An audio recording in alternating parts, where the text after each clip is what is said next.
La situation continue à s'améliorer, sûrement, mais lentement. Donc il faut rester vigilant, mais on est quand même satisfait de voir que nous avons beaucoup moins de malades, tant dans la population qu'à l'hôpital. La vigilance doit être maintenue, c'est grâce à nos efforts à tous, c'est grâce à la vaccination la plus large possible que la situation s'améliore. Dans les lieux en extérieur où le pass sanitaire est obligatoire, c'est-à-dire dans des lieux clos où on peut contrôler ce pass sanitaire, je prends un exemple, une manifestation sportive comme le marathon de Metz, ou un rassemblement culturel ou un feu d'artifice dans un espace clos sur la voie publique, eh bien le pass est obligatoire, donc on n'aura plus besoin du masque dans ces occasions-là. C'est un signe qui montre que les efforts sont payants et qu'on peut progressivement alléger les contraintes. Mais le masque reste obligatoire dans les commerces, dans les transports et dans tous les lieux où le gérant le réclame. Et dans les écoles, ça dépend d'une décision nationale. Ce serait la conséquence du maintien de la Moselle sous un certain taux pendant une certaine durée. Et donc, je ne peux pas dire aujourd'hui si nous pourrons lever l'obligation du port du masque dans les écoles. Ce sera soit à la fin de cette semaine, soit la semaine prochaine. La tendance est bonne, oui, ça fait déjà plusieurs jours que nous sommes en dessous du seuil de 50 qui a été fixé, mais il faut vérifier que cette tendance se confirme avant de pouvoir prendre cette mesure importante et très attendue, je le sais, par les enfants, par les familles, de pouvoir se passer du masque à l'école. C'est une décision nationale, c'est un décret, donc ça n'est pas le préfet qui peut le décider tout seul, mais il faut que pendant 7 jours consécutifs, le taux d'incidence soit resté inférieur à 50.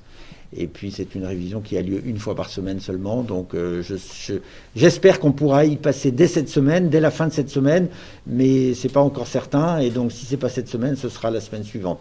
Encore un petit peu de patience, les efforts méritent d'être poursuivis et on le voit, sont payants. En intérieur, ça ne change pas, par exemple dans les commerces, par exemple dans les restaurants, ça ne change pas. Le masque est obligatoire, sauf évidemment lorsqu'on consomme son plat ou sa boisson. Est-ce que vous pouvez nous faire un point sur la vaccination ? La vaccination, elle se poursuit à un rythme beaucoup plus lent qu'en juin-juillet. En septembre, nous avons à peu près 10 000 vaccinations par semaine. Ça se poursuit début octobre. Donc nous incitons les personnes de plus de 65 ans qui peuvent recevoir une 3e dose pour rester protégées. Nous les incitons à venir se faire vacciner et elles peuvent le faire, elles peuvent continuer à le faire, ça ne s'est jamais arrêté, dans les centres de vaccination, chez leur médecin ou chez un pharmacien de leur choix. Cette vaccination est vraiment le meilleur moyen de rester protégé dans la durée. Et pour les personnes de plus de 65 ans qui ont été vaccinées dans les premières et qui étaient nombreuses à vraiment vouloir le faire, en février, mars, avril dernier, il y a 90 000 personnes qui ont été vaccinées en Moselle et seulement 24 000 ont reçu leur 3e dose. Donc je m'adresse à elles. Vous avez reçu récemment une lettre de l'assurance maladie vous informant de cette possibilité. Eh bien, utilisez-la, allez-y, allez voir votre médecin, votre pharmacien, et vous pourrez recevoir une 3e dose et continuer à rester protégé et à pouvoir voir votre entourage, vos enfants, vos petits-enfants, vos voisins, en toute sérénité, en toute sécurité.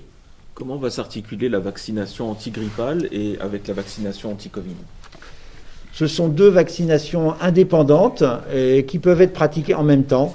Et c'est une bonne occasion, lorsqu'on a l'habitude chaque année de se faire vacciner contre la grippe, que d'en profiter pour soit se faire vacciner contre le Covid, soit recevoir cette 3e dose, ce rappel de vaccin, comme on le connaît pour d'autres vaccins. Il faut de temps en temps un rappel pour continuer à bénéficier de cette protection.